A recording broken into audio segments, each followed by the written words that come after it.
Hey guys, welcome back. So today we are going to be continuing on with the amusement park. Today should be a lot of fun because what we're going to do is sort of lay out the rest of the rides that we have in this section right here. We won't do the other side yet across the tracks, but we'll just do this one section and we're going to lay out some of the bigger rides that we have and try to get a pattern and a layout of where we're going to put everything as far as the sidewalks and all that kind of stuff. So this will be more of a planning video to get all this stuff done. We're also going to do a little electrical work on the two rides that we have installed. So we're going to do a couple of things to that. I hope will turn out pretty cool. I'm not going to tell you what it is right this second, but we're going to try to make them a little more realistic as far as the way they operate in the park. So that's our main goal for today. We'll also check out the pond. Remember, we poured that water in for the pond and we were waiting for it to dry because it's going to take a couple weeks, right? So we'll check on its status and where it is right now. So that's what we're going to be doing in today's video. So we might as well get started. So let's do this. So let's take a look at this pond. So you can see if you look sort of at this end right here, especially where it's thinner, right? It's starting to clear up. So basically, around the edges, it's starting to, get a little bit harder and clear up. So every day I come down with a little pick and I just dip it in to see how thick it's getting. So it's starting to gel up. It's been about 4 or 5 days now. And then I think a couple more days it'll be ready for me to put the little cattails and stuff around the edges at least. The center won't be ready for another week or so at least because that's deep. So that really has to gel up. But it's probably hard to see in the camera, but this used to be like a solid opaque blue and it's starting to clear up in certain sections, right? So especially around the edges where you're starting to see some of the green and brown show through and everything like that. So, but that's the process if you don't follow the instructions, right? But if you want to create a pond and you don't want to have to wait and do all this stuff, really what you need to make your bathtub that you're pouring the realistic water into very shallow so that you can pour 1/8 inch layers at a time. Then it dries much quicker. But that's where we're at. So a couple more days and we'll start putting the little pieces, the little cattails and some of the vegetation growing out of the pond in. And then eventually we'll get to the center section. So we're getting there. So actually I thought I had some cattails, but actually I don't. So I got these tufts right here, and I also got these little sort of growing flowers, whatever they are here. But the main point is they have these little sort of sticks sticking out that you can push into things, right? I've also got a couple of these left right here, sort of these overgrown dead wheat things or whatever they are, but so I'll just push these into it, right? And that will give me what I want. All right, so there you can see a couple, but basically you're just gonna take it and just so you have some kind of a base, right, to push in somewhere, right? Then you can just push it in and you push it as far down as you want to. You can even push the leaves down into it. But basically, when you do that, that's kind of what you end up with. And again, what's nice about this is these will dry completely, right, and seal these right into the pond. So there they are, kind of like, and you just randomly put different things in there. So you can see I've got some of the ones with the flowers on over there. Then I got a couple just without the flowers on it, right? Then you got some of the little tufts, right, or the weeds or what would be cattails and stuff sticking out, right? So you get them in there, right? Now they're all going to stay exactly where they are because it's shelled up enough. And then what you're going to do is, if needed, after it fully dries, you can put one small thin layer on top of that to seal it all in if you needed to, right? If you couldn't get them down far enough for whatever reason. But this should be pretty good the way it is. So we shouldn't have to do anything else on top of that. And yeah, that's pretty much it. So then you just have to wait till the whole thing finally dries. All right, guys, so the first thing we're going to do is a little electrical work today. What we're going to do is we're going to try to make the rides a little more realistic by making them automatically start and stop by themselves to make it look like, the rides are running and then it stops, people get off the ride, people get on the ride, and then it starts up again, right? So instead of them continuously running all the time, they'll start and stop automatically by themselves. And it'll do two things. It'll save the motors, right, because they won't be running all the time, and then it'll look a little more realistic. So the way we're going to do that is we're going to use these little timer boards that have a relay on them that's just going to open and close the power circuit to the ride, right? We're just going to interrupt it as if it was a switch. But this board is special because this particular board does not require a trigger signal to actually trip the relay like a lot of these boards do. So there's different boards out there when you go search for them, and you want to make sure you get the right type for what you're after. And then this board is programmable so that we can set all the different settings of how long we want it to operate. So that's what we're going to do first today. We're going to take this over to the workbench and we're going to give it a little test and see if we can get it to work the way we want it to. And if it does, then we'll put it on the layout. So right now I just bought a pair of these because they come two for like 13 bucks, something like that. And if they work, then we'll buy some more for the rest of the rides. But for right now, we're just going to check this out and see if we can get this to work. So let's go over to the workbench and see what we can get done. All right, guys, so our little relay board right here, so basically the way it works is you kind of split it in half, right? On this side over here, we've got the actual relay itself, right? And then on this side is what I consider the sort of the brains or the microcontroller that basically tells the relay when to open or close. That's kind of really what it is. So if you flip the board over right here, you can see on the relay side you have three connections here: normally closed, common, and normally open. So you would pick which one you want as the default when you power up the board, right? So, you know, for our case, we're going to do normally closed because when I flip the switch on for the amusement park, I want it to immediately start up. So I want this closed so it will, you know, complete the circuit to the ride and start it up. So that's our main goal for the first one right here. And then you see there we've got 4 programming buttons along the bottom here. There's a little display right here. And then we got 4 connections right here. So if I flip this over here, you can see we've got the voltage connection and the ground connection right here. So this basically powers this sort of microcontroller side over here, right? You've got the triggers and the ground trigger, right? So there's 2 triggers. There's like a high and a low trigger depending if you're trying to trigger it with a signal, high or low voltage signal. We don't need to do that in our case, so these aren't going to be used. And then it also has a little micro USB right here, so you can actually power it if you have a micro USB cable and just a power supply there too, just to power the board itself. And that's pretty much it. Now, the key to this when you're buying these boards is now they don't come with instructions, unfortunately. This is one of the things, like you'll get them in a box and that's it, and you like if you don't know how to operate them, you need to go on to the page on Amazon site and actually download some of the instructions, right? You have to actually print them out. So, but really the key is the operation mode, which is on the sheet right here. All right, so this operation mode is what you're looking for when you're going to buy your relay. Besides the operating voltage and everything else that you need, right? The main thing here is this has, as you can see here, a P1 through P4. So programming modes 1 through 4 on this one. And as you're going down it, the one you're looking for, if you're trying to do what I'm trying to do, is, in my case, it's this one called 3, P3.2, which is no need to trigger signal when powering on. So that's what I'm after, because I don't want to trigger anything.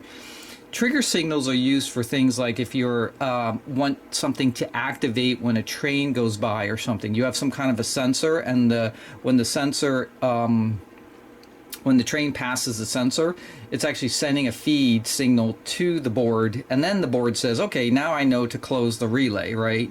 So that's what sort of these signals do, right? And that's pretty much what all these modes do at the top here. But this one has this extra mode where you don't need a trigger signal, and then the relay conducts the OP time, and then the relay remains off for the CL time, and then it repeats it, and it repeats it basically on the LOP that you set, right? So you have all these different types of times, so open and close times, and then the length of the open time, right? And that's what they and that's what you're looking for. So if your relay has that, then this will give you what you need without having any kind of trigger signal. And then it has, you know, all kinds of instructions on how to set these parameters, etc. So it'll take a little bit if you're not familiar with these on how to set it up, but once you figure it out, it's not too hard. And some of the guys on the Amazon actually redid the instructions and made them a little clearer and things like that. So, but what we're going to do on the workbench here is we're going to get this powered up, and we're going to just put a little, I have some computer fans. We'll hook it up here and we'll test it out with the programming modes to see if we can get this to work to shut the fan on and off, which will be the same thing as shutting the ride on and off. Now, whenever you're buying these things, you always want to look at your ranges of voltage, right, of what it supports, so that you know what you can run through it. So you can see some of the things like right here, the operating voltage on mine is DC 6 to 30 volts, right? And it supports a 5-volt power supply. That's the operating voltage. But then you have the loads, right? What can you run through these, right? So you can see I can run all the way up to 250 volts, 10 amps of AC, or 30 volts, 10 amps of DC, right? All the way up to that, I can run through this relay. So that's plenty for our stuff, right? We're not even close to anything like that. We're like probably at 5 volts DC or whatever it is. So this is perfect because it does both AC and DC, which is fantastic. And then on the power side, we just need DC voltage. Now, you have a couple of choices with the DC voltage, right? If you have some extra DC power supplies laying around, you can absolutely just, you know, cut the end off, right, and power up the board with those, because you only need to at least 6 volts to 30, right? Or if you want to, you could buy a DC transformer and power it up with that. It's up to you guys. And you know, your other choice is you can use the USB and just use, you know, a regular little power adapter like you do for your iPhone or something like that, right? Anything that has a power adapter that goes with it that has at least that voltage, right? It needs at least 6 volts to operate, so you got to have at least that coming out of it. But, you know, however you do it, you can find a way. Now, for me, like, since if this works out, right, we're going to have a whole bunch of these boards underneath the platform, and we probably want to have a common power supply that can just supply all these without having to have separate, you know, micro USB supplies coming into it. But for today, we can just, you know, use that temporarily to power it and test this all out. So that's what we're going to do first, and then we'll show you how you can program this little thing. And that's all we're going to do to test this out. So let's get this all set up and see what happens. All right, so I've got this all programmed up. What I did is I'm using this Hindenburg cafe as just an example to power something. We're going to be looking at this little propeller in the back because this is going to move when we power it on. I've got everything set up right here, so let's just look at it real quickly. But what's happening here is this is power coming into the relay from my CW80 transformer right here. So whatever the power supply is for your accessory, this is going out to the accessory, and then from the accessory goes back to the negative side, right, the common side of your transformer. So that's just powering the Hindenburg itself based on the transformer, right? And I have it as the normally closed position right here, which means that basically if I power on the transformer here, you'll see the little propeller will start moving here, right, because we have power at the transformer, right? Normally closed, then it would be always powering it when the relay is not being powered at all. Now I could switch this to normally open, and then this wouldn't come on when I power up the transformer right here. But what's going to happen is when I power everything up, this is also going to be powered on, this little microcontroller. So let me do that so you can see what happens here. And we'll show you how it's programmed them after we show you the demo here. But I'm going to plug in the board here. You see it comes on, and you notice that it stopped immediately. And you notice there's a little countdown timer right here that's happening. So right now on the on the off time, the CL time, I have it set to 30 seconds. So you see it's counting down 30 seconds right here on the clock. And then when it gets down to 0, it's going to go to the OP, or the on time. and that I have set to 1 minute. So there you see, now it powered up by itself, right? And it's going to count down, you can see right here, from 60 seconds down, and when it hits 0, it will do the cycle off again. Okay, so these boards can go anywhere from 1 second to 999 seconds, and also if you do it in the minutes, you can do 1 minute to 999 minutes if you wanted to.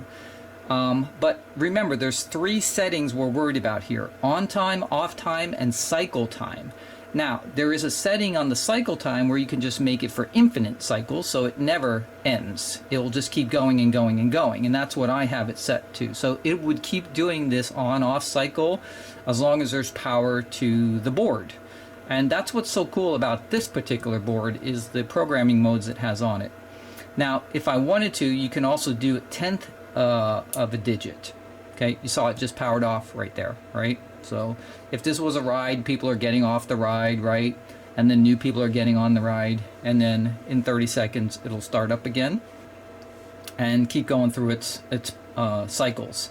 So very easy, pretty cool if you ask me. And I'm going to use these on the layout, and what I'll do is I'll set them to different times for starting, so that we can make basically what we're going to be doing is we're going to be having the rides start and stop, not at the same exact time, but all different kinds of times, like stagger them basically.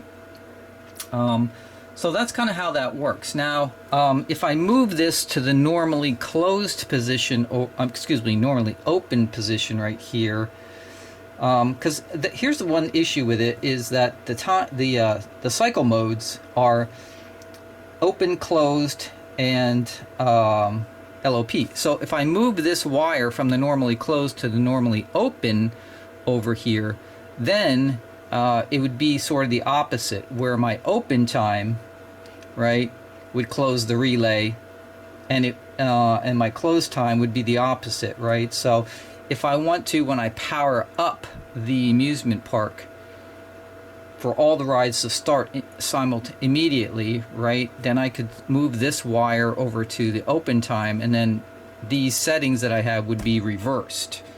So you can do it different ways depending how you want to do it. And you could do it actually a combination, right? I could have one relay where it's set this way, another relay where it's set the other way. So when I power up the park, some start up right away, other ones start up 30 seconds later. It just really depends how you want to do it. It's totally flexible. And you're just using these buttons right down here to program it. You notice there's no wires on this side at all, because I'm using the 5-volt USB power supply right here to power the board itself, and that's all you really need.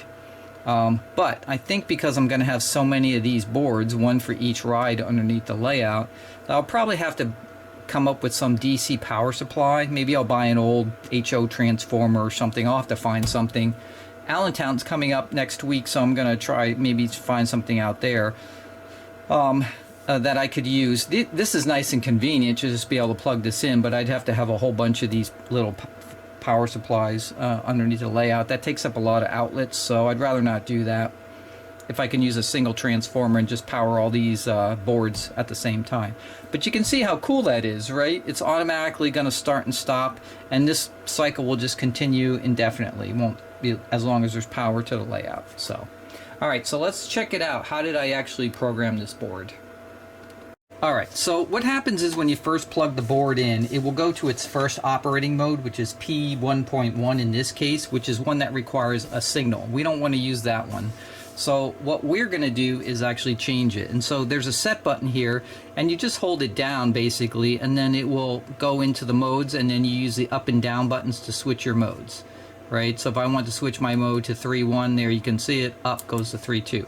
Ours is 3.2. This is the one that doesn't require a signal, a trigger signal or anything like that. So once you pick that, then you just tap it for set. First parameter is your open time. It'll say OP, and then it'll go to the flashing mode here of how you want to set it. Now the decimal place, there's 1, 2, 3. That makes a difference on how long it operates. So decimal place 1, where is the one all the way to the right, means in seconds. Decimal place 2 is a 1/10 of a digit.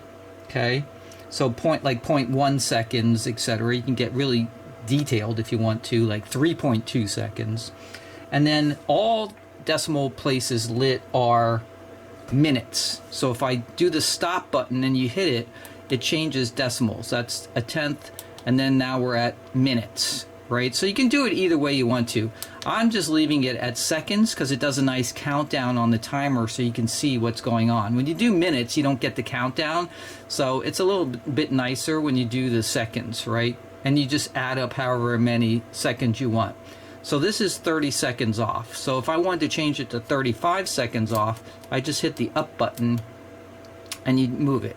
If you want to hold the button, if you hold the button down, it'll go fast and zip on up and down. So if I hold up and just hold it, you can see it zips really quickly up and down. So you can get up to the big numbers if you need to, or if it's just something small, you can go like that. So I think 30 seconds is probably pretty good for the open time. Now, again, if I switch this so that the second that I power up the layout, it starts up right away for my open time, I'd want to reverse those numbers, right? Because the open time is going to be the time it runs, and then the close time is going to be the time that it,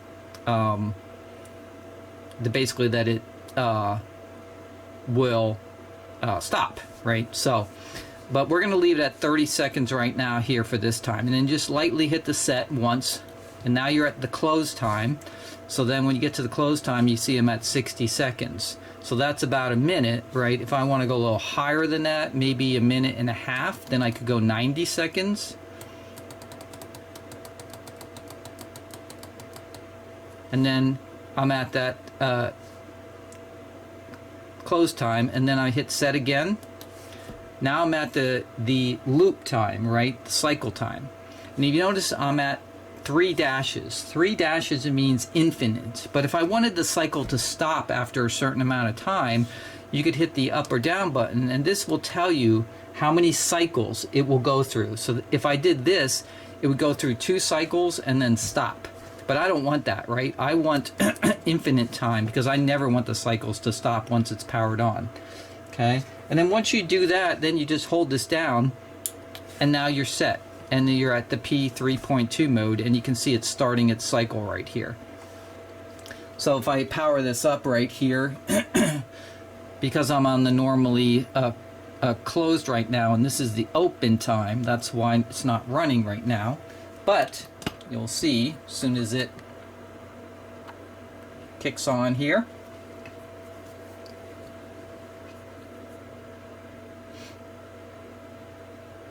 and there we go. So that starts up, and now it's going to go through its time. Now this time I'm at 90 seconds, which is a minute and a half before it'll shut down. And so that's pretty awesome. So this is going to be really cool. I'm going to put these on all the rides that I can. Now, I'm not sure about every single ride, only because some of the rides have electronics in them that may prevent me from doing this, the Limax ones in particular. But we'll see what we can come up with when we get to those rides. But all the Lionel rides just operate off of regular AC power, so all those rides will be fine, right? And I can have those operating all the time, no problem, on these little boards.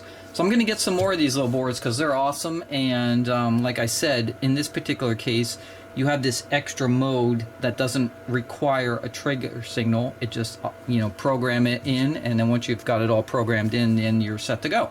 And that's pretty much it. So again, we're at 90 seconds now, so you can see this is running, and it's going to count down. So what I'm going to do is I'm going to go put this on the Kitty rocket ship ride. Actually, I have 2 of them, so I'll set them up on both the roller coaster and the Kitty ship rocket ship ride, and we'll program them and test them out. And I may actually switch these around here so that it's the normally open instead of the closed.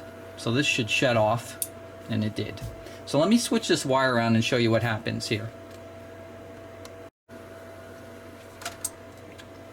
Alright, so I've switched the wire here to normally opened. So I'm going to take this and I'm going to plug it in, which is my board.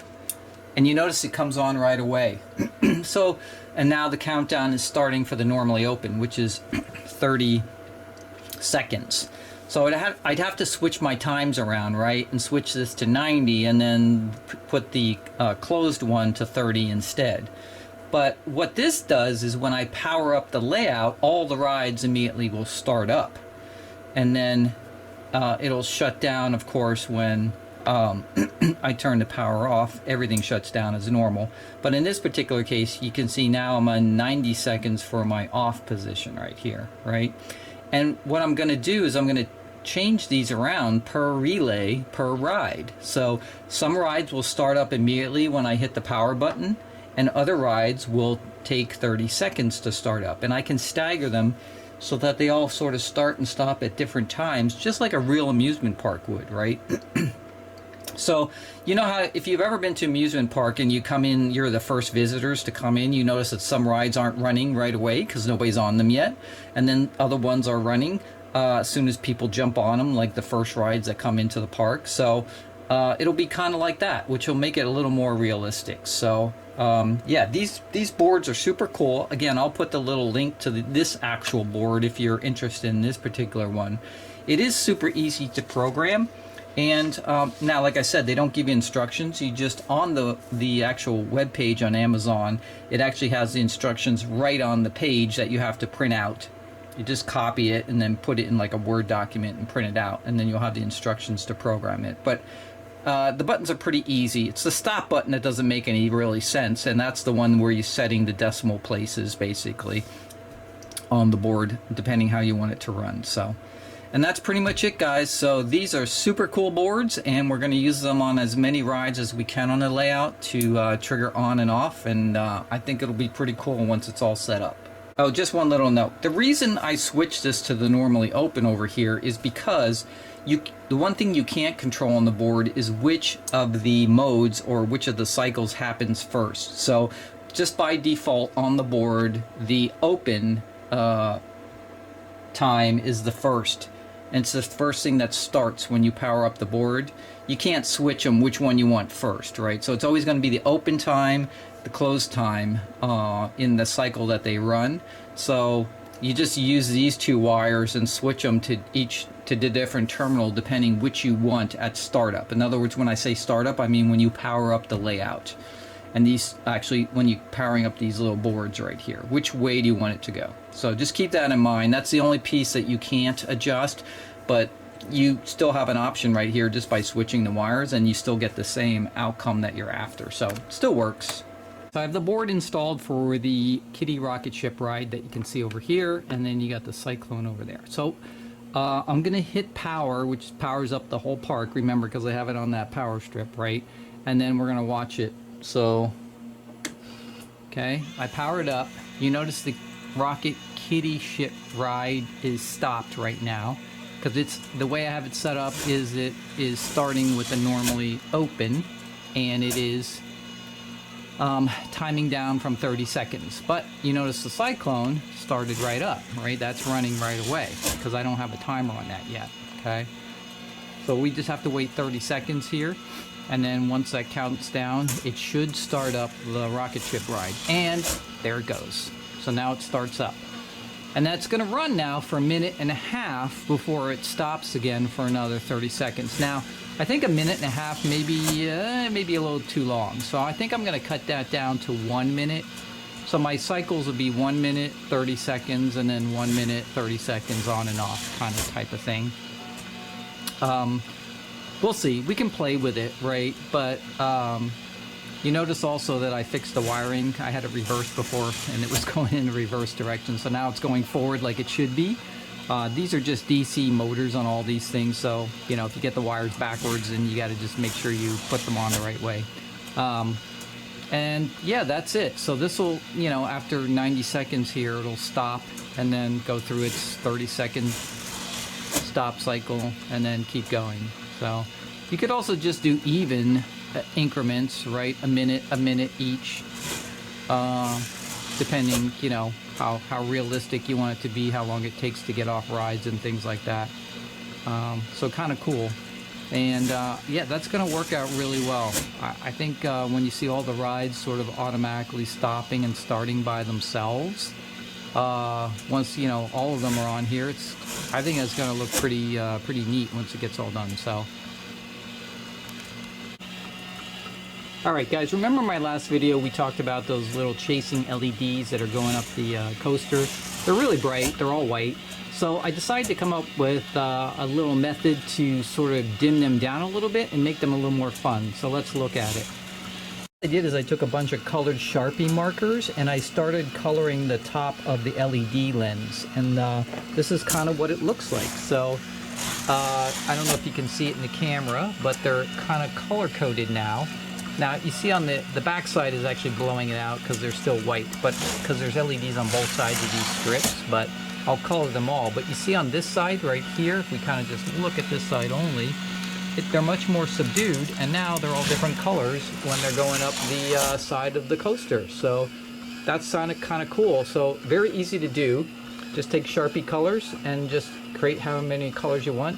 And you're just taking the tops and putting it over the LEDs, and you can just let it dry and then put another coat on and another coat on depending how dark you want it to make it. So kind of cool, but that will dim them down a little bit, plus it'll give me a multicolor chasing light instead of just a plain old white one. So that's kind of neat. Alright, so that's kind of what it looks like. It's probably hard to see in the camera, but they're all different colors. They look great in person. Red, green, blue, yellow running up the side there, and they're a little more muted. Now I can keep adding layers on top of it and making them darker and darker until I get them to the brightness I want. But that works really well. It's super simple. Just use a couple of Sharpies, different colors, and that takes care of it. We're going to try placing all these rides and try to get something organized here, so we can do. So we got a lot of rides, right? Got the Parachute ride here, Tilt-A-Whirl, Scrambler, which has one of the largest footprints out of all of them.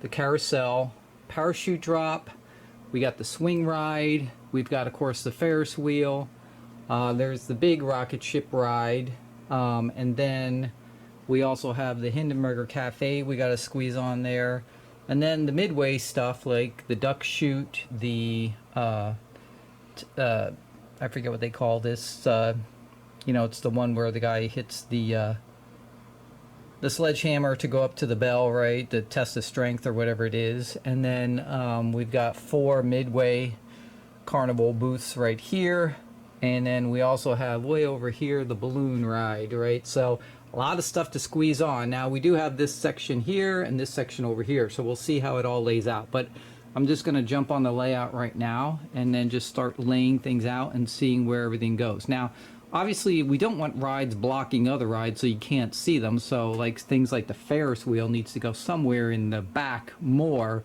than the front, right? Because it's just a big ride, takes up a lot of vertical height, right? So blocks things in that would be behind it. So, and that's what we got to do. So we got to get these all on here and sort of lay them out and see what we can come up with.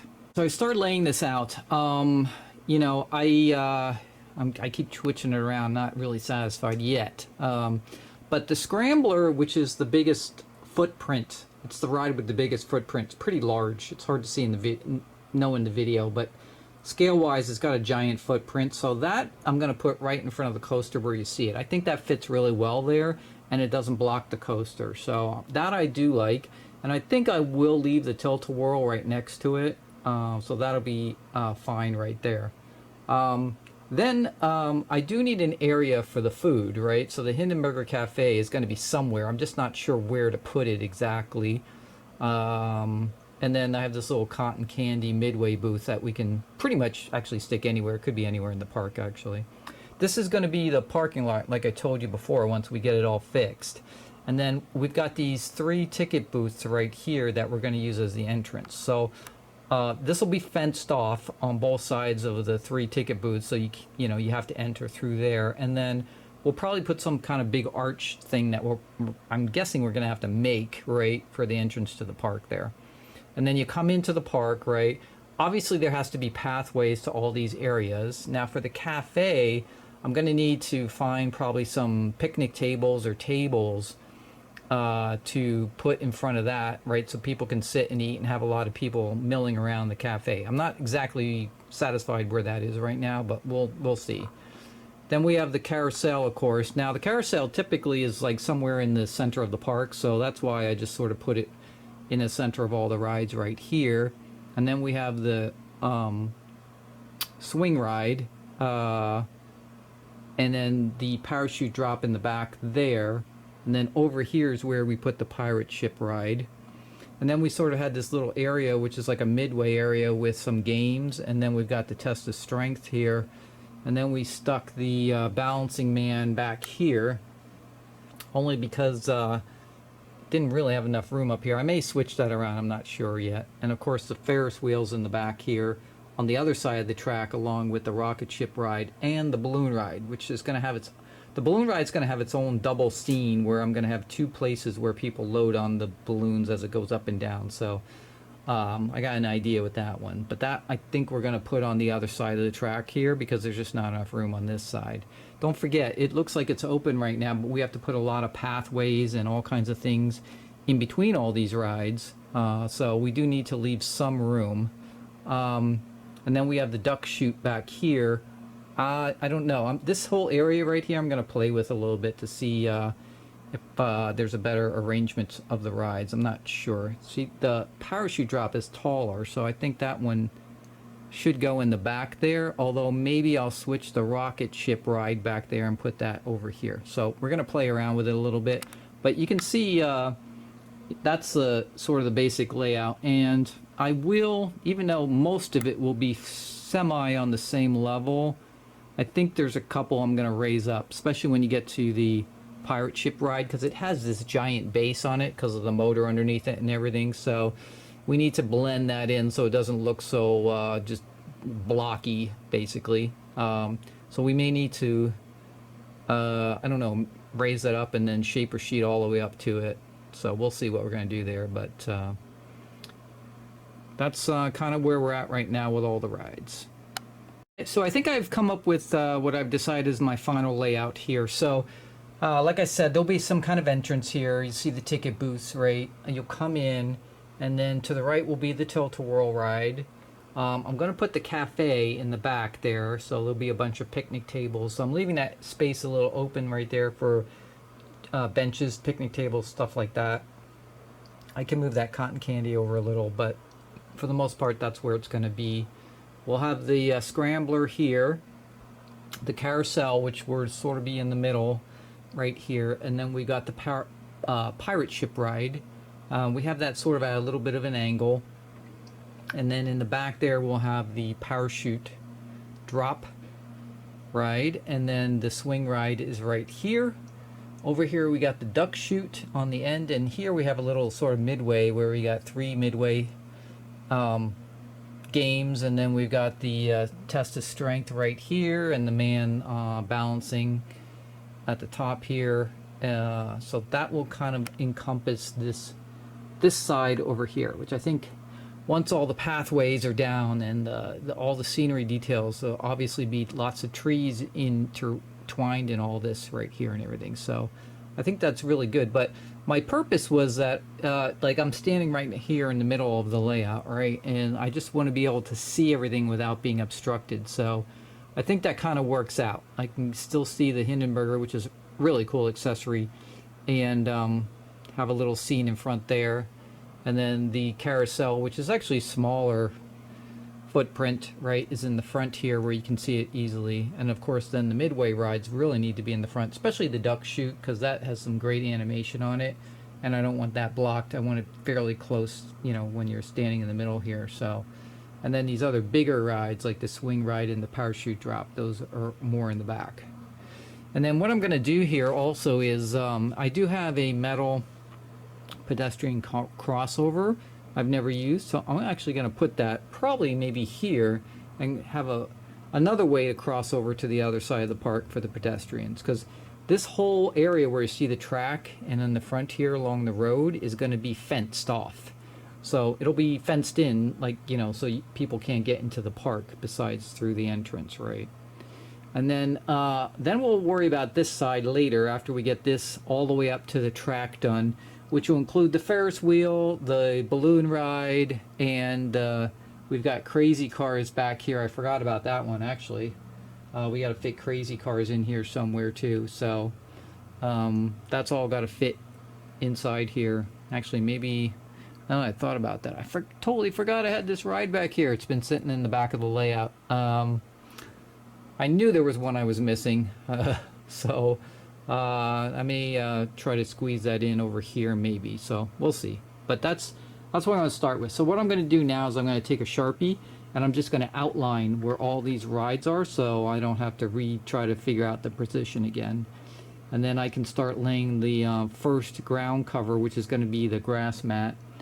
And on the rides that I need to build up, like the mounds here for these two particular Lionel accessories, I need to build that up, right? So I'm going to have to make some grades that go sort of up. So we're going to keep everything on the same height, we're going to keep the Midway games at the same height as the test of strength and everything. So we'll have to raise that up with some foam and then, you know, make a little hill and stuff like that. So we'll do that on that. Maybe even the ducks shoot game there.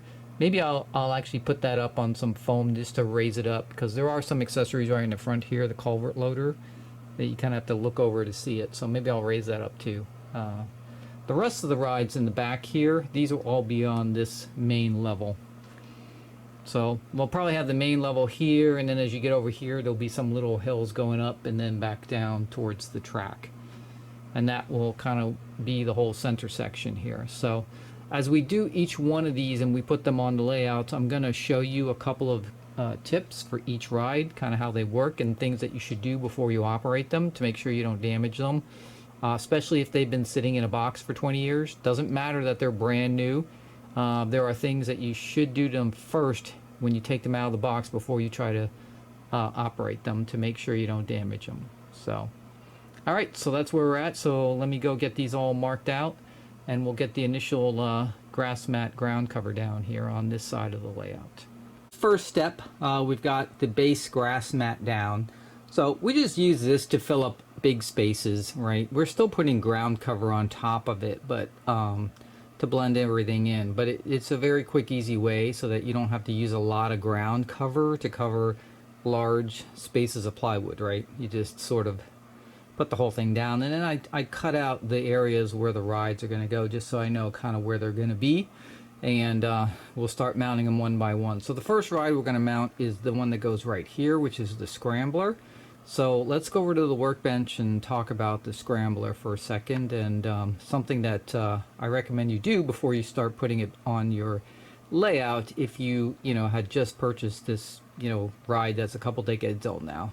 Our first ride we're going to talk about is the Scrambler. The way the Scrambler works is it has two connections for power on the bottom, and then it has this separate controller that plugs into it that controls the on-off and the volume. Okay, so that'll still work for what we want. We'll put this underneath the platform. We'll keep it in the on position, and then we'll use our little timer to turn it on and off. And if we want sound, we can turn this on. If we don't want sound, we can turn it off. So that'll work. We'll just use some double-sided tape here and put it underneath the platform. But as far as the ride goes itself, you have to remember these rides are 15, 16 years old now. So even if you buy one brand new in the box, you should check it first before you try to power it up, or you could damage some of the gearing. So on the Scrambler, the way this works is if you pull this off, you can see that on the bottom here, just a massive amount of gearing, right? You have this main drive gear, you got these little tiny gears, pinion gears.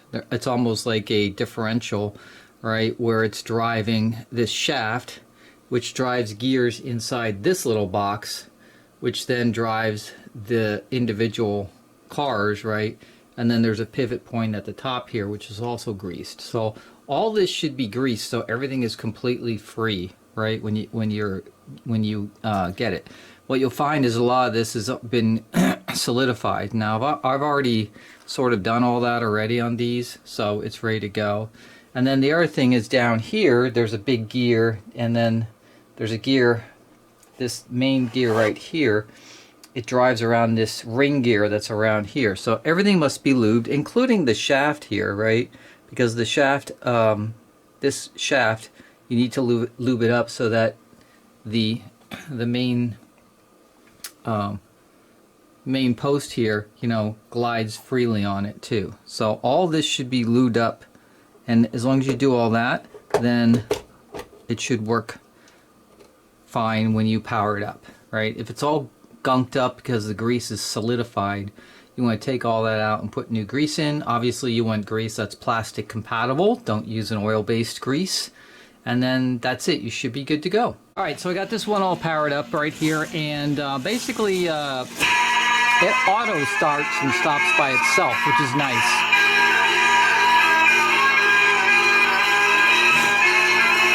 It goes through a little cycle of music, and then it'll stop.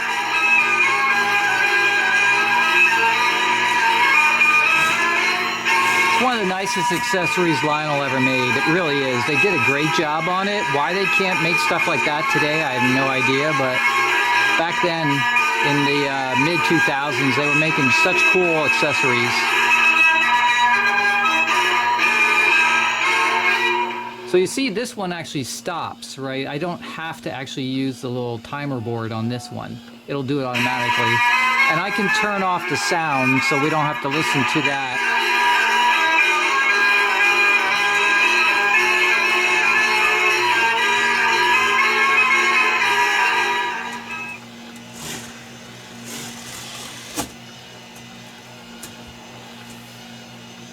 So I just turned off the sound, right? Because remember, I've got a different sound module I'm going to use for the amusement park sounds. But, you know, I can turn it on and off. The controls right underneath the layout.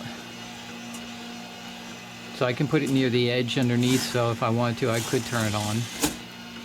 But it starts and stops by itself. So this one's perfect, just the way it is. That's pretty much it. You probably don't notice it, but there's little like LEDs that flash on the deck too, that sort of go around different colors.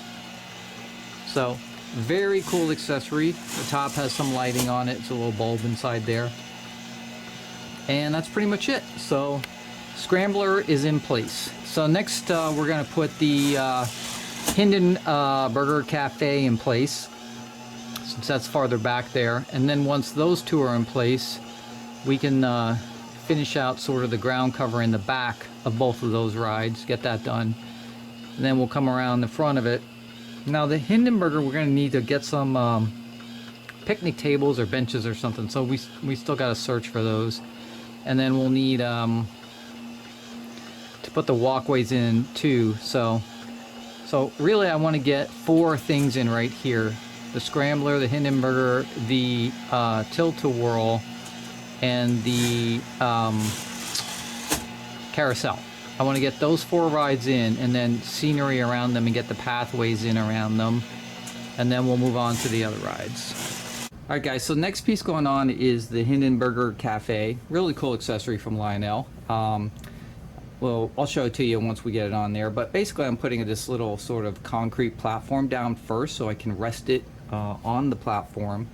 And the reason I'm doing that is so I can just quickly lift it on and off the layout if needed, without having scenery attached to it around the base, so that I can change the bulbs in it if necessary. This one has 4 incandescent bulbs, and it's designed in a way where, especially the top part of the blimp, where it uses 2 contacts internally inside it to make the electrical connection. So running LEDs in there would just not work very well. It's not impossible, but it'd be a huge pain to do.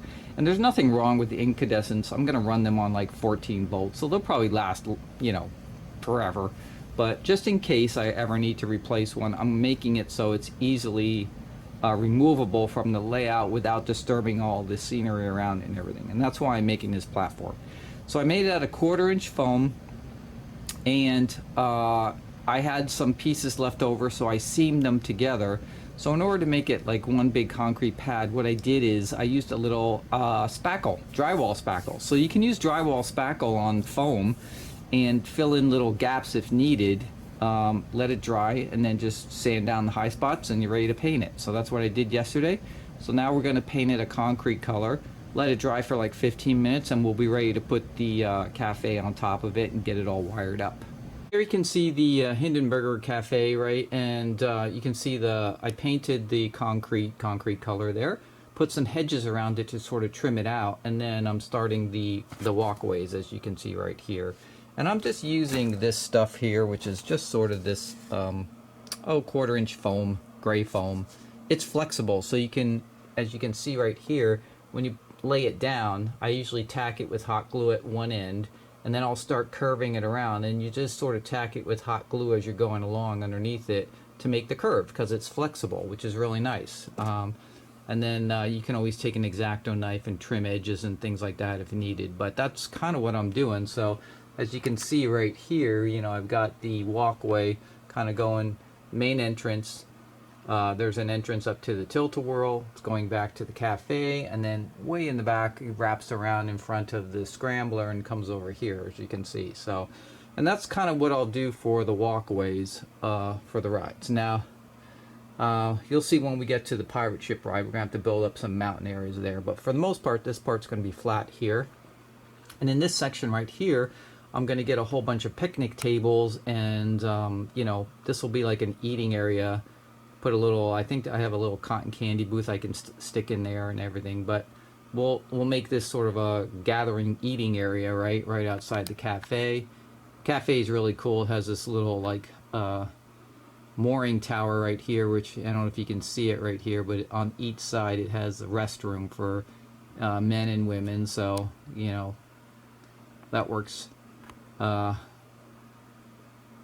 looks really cool, and that's it. So that's where we're at. So we're just going to continue now at this point, putting a couple more trees in. We got to get some street lamps around here, and then we're going to get some the brush and everything in the back there and fill that all in and get this done. So we're going to try to get all the way over to the carousel right here, where you see this round spot right here, and get all that finished. Now in the front here, we're gonna have fencing that's gonna roll along the whole thing of the park, but this whole section right up here I'm not gonna touch yet, because it's one of the areas I sort of sit on temporarily while I'm up here working on it, so I don't have to be on my knees on the layout. So, but that's where we are right now, and so far so good.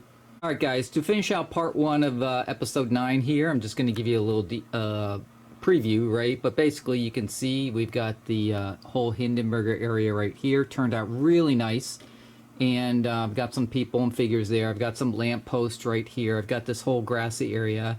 I did put some benches against the wall right here with some figures, but don't forget, we're gonna have all kinds of picnic tables in the middle here and everything like that. So that'll be a lot. I'm not finished with this area right here that's open, but I'm waiting for some stuff to arrive. So, but that's where we did and finished up the Hindenburg stuff. So we got some, you know, bushes and trees and things around it, put some figures on and everything. So we got the basics down for that section.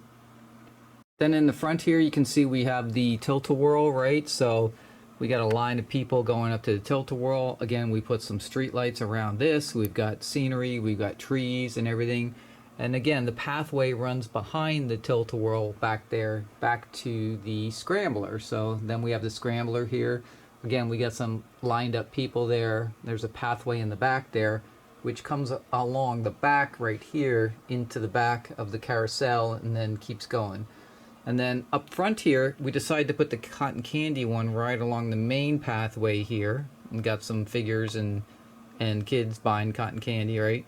Got a little water fountain there, and then we have, of course, the carousel. So in the carousel, we just again put some trees around it, little trees like little spruce trees or something, some people around it. We're not quite finished with this area. We're going to put some benches around it, like on both sides, where people can sit and watch the carousel.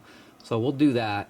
Again, lots of street lights in the back here. We've got, you know, trees and things that we added in the back, people coming off the Scrambler. We also added little details like this. You see I put an exit sign, and on the opposite side I put an entrance sign. So just little tiny stuff, you know, that you would see in a park usually. So, and that's kind of the main area of part 1 here. We just have the pirate ship in place right now, but we didn't work on that yet. So we're really just looking at these rides right here. So we got these 4 and the little details we have around it. So so far in all the details of everything, it's looking pretty good. Now again, this is all stage 1 scenery, right? I can always add more to it later. And as soon as I get these picnic tables, we'll put a whole picnic grove inside here and everything in that area that we have open right here. So, but we have it all functioning at least right now, and everything's looking pretty good. So this is sort of the one half of the left side of the park, right before you get over to the track that splits it in half. So we got tons more work to do over here with these other rides, but this is what we've accomplished up to this point. So I'm liking everything I see so far. It's looking pretty good. So let me just give you a quick demo. We'll power it up and take a look at it. All right, so there we go. You can see the carousel right here. This is a nice one, especially at night. It's lighted. Now I have the music on for the carousel right now, but you can turn that off also. The tilt-a-whirl, I did put little figures inside there. So again, I use those seated passenger car figures from Lionel. They fit in there perfectly. And then of course you got the Scrambler, Cyclone with its colored lights now. The Hindenburg, got the little propeller running in the back there. And then of course the kiddie rocket ship ride. So let's look at it at sort of like dimmed down lights. Alright, so dim the lights a little bit. So pretty cool, right? The carousel really lights up really nice. Looks really awesome. I did put an LED inside the cotton candy booth right here to light that up. And then of course we have some woodland scenic lights all around here. We got all these street lights. You can see the Hindenburg looks really cool when it's glowing there. And then the tilt-a-whirl has those flashing lights, and it's got a light at the top there. So overall, you know, when the lights are down, it looks really nice. So still, the LEDs, even though they're colored, they're still a little bit of bright. So I'm going to probably put a couple more coats of Sharpie on top of them to really dim them down. But other than that, that's pretty much it. So that's our sort of first half here of the park, and so far everything's looking pretty good. Alright guys, well that's going to be it for today's video. I hope you enjoyed this one. As always, make sure you subscribe, hit that like button, put your comments down below about this video, what you thought about it, and as always, I will see you on the next video. Peace guys.